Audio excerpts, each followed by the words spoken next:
But you like me, right? Kate blew out a sigh. Yes, mostly. Nick flashed a crooked grin at Kate. Even with the white face makeup, Kate had to reluctantly admit he had a great smile, and Nick Fox was outrageously sexy in his tight-fitting black mime pants and black and white striped shirt. It's noon, Nick said, and the flash mob is supposed to dissipate in 3 minutes. If it's going to happen, it's going to be soon. Kate looked over at the Graf jewelry counter. A pair of Manolo Blahnik-clad feet poked out from behind the counter, toes up. Crap, Kate said. Man down at Graf. Nick and Kate pushed their way through the traffic jam of mimes and stared at the woman stretched out behind the counter. She was lying on the floor, breathing but not moving. She had on a red bandage dress, a name tag identifying her as Beth, the fine jewelry manager, and a tranquilizer dart stuck into her thigh. The counter was open, with the key still in the lock. Kate pulled the dart out of Beth's leg and felt for her pulse. She seems okay, Kate said, but she should get checked out. Why isn't there better security here? The security guards are watching the flash mob. Call for medical assistance and then call security. Nick placed the calls and gestured across the room at a young female mime wearing a black mini dress and striped knee socks. Well, that's something you don't see every day. Kate rolled her eyes. The mini dress? Seriously? No. Nick pointed to the 110 carats of pink, yellow, green, and blue diamonds on the woman's wrist. A mime wearing a $55 million Graf watch.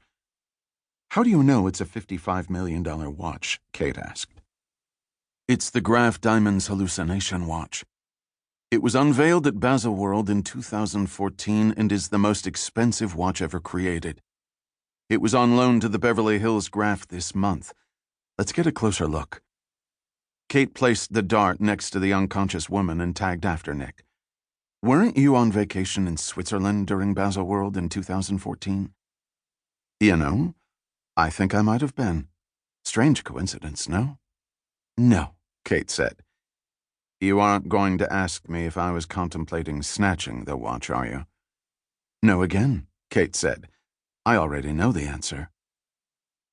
The woman in the black mini dress turned, stared directly into Kate's and Nick's faces, and took off running toward the exit. Kate pushed aside several mimes and plowed through a crowd of onlookers. Nick was right behind her as they burst out of the store onto Wilshire Boulevard. They pulled up short when the female mime jumped into a white Econoline van parked on the street, and the van took off down Wilshire. This is a role reversal for me, Nick said, hands on hips, catching his breath. Usually the beautiful woman is chasing me. Kate thought he might be referring to her as the beautiful woman, but she wasn't willing to put money on it. She yanked the valet out of her red Ferrari idling in front of the store. FBI, I'm commandeering this vehicle. Nick jumped into the passenger seat, gave the valet $10, and mimed a thank you. Mimes aren't supposed to talk, he said to Kate. It's all about storytelling using your body language. Kate held her white-gloved middle finger up to Nick, pressed her foot down on the accelerator, chirped her tires, and went from 0 to 70 miles per hour in 3 seconds. The van took a hard left onto North Camden Drive, bounced off a parked car, and swerved wildly before regaining control. Kate rounded the corner and caught up to the van just as it turned right onto Santa Monica Boulevard. Well, you caught up to them, Nick said. What's next?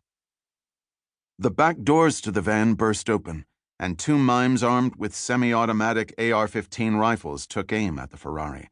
Kate veered to the right, and a stream of bullets struck the left side of the car.